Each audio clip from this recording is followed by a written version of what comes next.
So for this assignment, I needed to conduct two interviews. For the first interview, I decided to ask a friend, Jacob Davis, about some questions about the book The Art of War. He's extremely passionate about this book and its morals, so I thought it would make an intriguing interview. So, Jacob, what is The Art of War and why should you read it? I feel like anyone can use it. Just the art of war sounds like, why would the average person need to read a book like that? Like, why would I need to learn tactics and strategy and planning? But the difference between chess and checkers is, in checkers you take out all your opponent's pieces. In chess, people that don't know much about chess might think you have to take out the king, but that's not it. You have to put the king into a position and trap him in a way where it wouldn't be possible for him to escape. In which case, the next move isn't to take him out, in which case you get him in that position and then you win chess. You don't have to take out the king. And Sun Tzu, the guy who wrote The Art of Book, It's okay. Sun Tzu, the guy who wrote The Art of War, said that the supreme victory isn't just taking out the enemy and winning. The supreme victory is winning without fighting. And that's the idea of chess. And Sun Tzu took the game of chess and applied that to warfare, and he won for he only lived to be like 50, but that was average in like 400 BC. But he the book is relevant in modern warfare today. You can't be a general if you don't know what the art of war is. You need to learn to play chess to join the Navy. And that sounds weird, to learn a board game to join the Navy, but that's because you really learn strategy. And it goes further in where you might not think, as a guy who interviews people or a guy that works in a factory or an artist or anyone, but everyone can use it because there's a lot more to it than strategy and planning. And the reason why Sun Tzu never lost a war in his life is because he picked his battles, and he would analyze his situations before he puts himself into the situations. And he would think, am I able to win this fight? Am I 100% confident that I would win this fight? And if I'm not 100% confident, then I'm going to avoid the fight. In which case, by the time he dies, he lives his whole life without ever losing a war. And there's a lot of good quotes in the book. They say that you should, when you're near, make your enemy think that you're far away, and when you're far away, make your enemy think that you're near. He says all warfare is based on deception, and it's not always about trying to win a conflict, but only put yourself in situations which you know you're gonna come out on top, and you know you're gonna win, and you know you're gonna succeed in whatever goal. It's not just a fight, and you can, like this project. Are you 100% confident that you're gonna get a good grade? Are you 100% confident that you're gonna succeed in your path?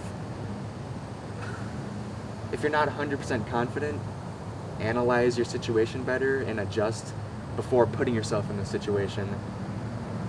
And then you'll know that you'll succeed in anything you're trying to do. It's not just fighting people in war. It's knowing your own ability and knowing the situation you're about to put yourself in. Do I have the ability to overcome it? Yes or no? And there you go. If it's yes, then do it and you'll overcome it. You just have to be confident. You have to be aware of your own ability. So, you believe that this is not just for someone of military? Yeah, it really applies to the military, but if you look at it broadly, anyone can read The Art of War, the book, and benefit from it, and understand how to overcome challenges. So, how did you first come into contact with a book like this, or what pulled you into it?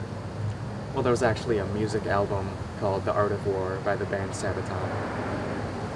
And at the beginning of each song, it's mostly about warfare, but at the beginning of each song they have quotes from the book, and then they sing about something that has to do with that quote. And that's moving away from my point, but that got me into reading the book. And I just really think that the idea of knowing your own ability, the ability to do something is worthless without the confidence, and the confidence is worthless without the ability. And if you're confident in your own ability, you'll know to only put yourself in situations which you'll succeed. and then you'll never fail at anything unless you choose to take the risk. And you have to be aware of the risk that you're taking if you think you're not able to succeed at something. So to you, this is even somewhat of a motivation book, Yeah, in it a is. sense like that. Yeah, it was written over 2,400 years ago, but it's relevant in warfare today, and it's relevant in motivation. If you need to think about what kind of goals you want to succeed at, it applies to everything you can do. It just think about, what do I know? What am I trying to do? Just analyze it beforehand. Am I absolutely going to be able to succeed at this goal? If not, be aware of the risk you're taking. If you're 100% confident, then do it. And if you're 100% confident in your own ability and you still fail, learn from it, learn your own self better, and then be able to get better at analyzing your own ability and put yourself in a situation that you know you'll succeed in. Yeah, that all sounds really interesting. Thank you for sharing all this information about the art of war. It's been really insightful. Thank you, Joe. For my second interview, I decided to ask some questions to my good friend Noah Lindahl about the music industry. Noah himself is an extremely well-versed musician for his age, and he was more than happy to discuss some topics of music with me. So, Noah, what are the pros and cons of modern music in your opinion? Well, basically, ever since music has been recorded on computers, there have been a lot of time-aligned things, and a lot of perfectionists like to keep things exactly on beat. And I think that takes away from the human performance of the music, if that makes any sense to you. It takes less creativity to click a few buttons and put some drum samples in rather than actually playing the drums, if you catch my meaning. Mm-hmm. That's a prime example of why modern music isn't...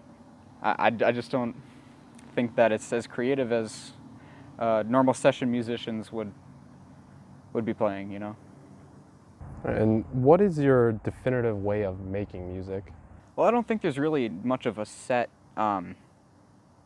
process to creating music. I mean, personally, when I'm playing the guitar, I write a few riffs, as they say, which are different rhythmic parts of the song. Those don't always go into what I record, and they don't always form the same feeling. They don't always, you know, you don't just sit there and write an album, if you if you know what I mean. You sit there and you kind of practice whatever comes to your mind, you know. That's what I do, at least. I know some people will write out their music, like Steve Vai, for example. He will write out all of his music and play it all, which I can actually appreciate. That's really a big talent, I think. But I also think that it is very creative to kind of go with the flow, go with whatever comes to mind, you know? So, some say that the record industry is dying. What are your thoughts on that? I think it's definitely not the same game as it was 20 years ago, for example. I know a lot of people nowadays have, like, they can afford their own recording equipment, like microphones and audio interfaces and digital audio workstations and things like that, such as like Ableton and Pro Tools and Reaper and all that. But that really affects the record industry because nobody really needs a record deal anymore, you know what I mean? They can make it by just recording their own music, and it sounds just as good as anybody else. You don't really need to go into a large studio anymore. And I think there is a sort of a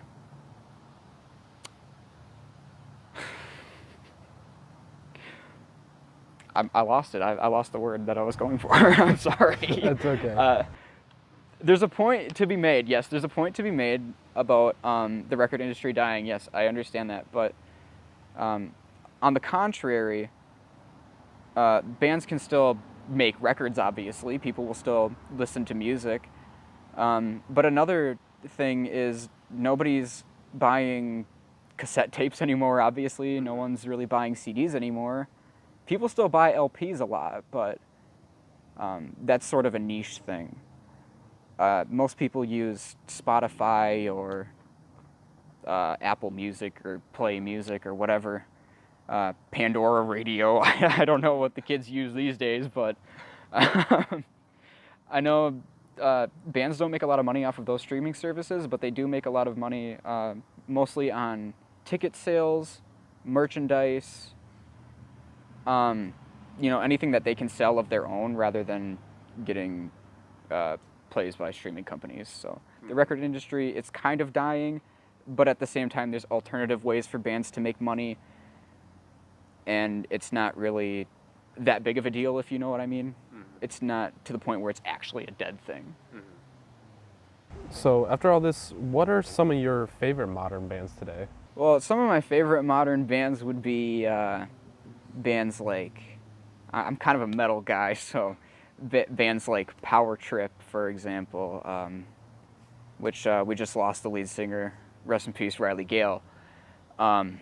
Another good band is Mastodon. I love their use of goofy jazz chords, if you will, certain different chord voices rather than playing like just power chords, I also enjoy just really anything that boils down to people actually playing the instruments. I don't really enjoy a lot of the all the keyboards and crap like in dubstep or whatever they listen to, that house music or whatever. I know that's for some people, that EDM stuff, but I'm mostly into playing instruments and actually having a human performance. All right, well, yeah. I think that was all pretty insightful. Thanks for all that. Thank you. Thanks for accepting this interview, Noah. Absolutely. Anytime, man.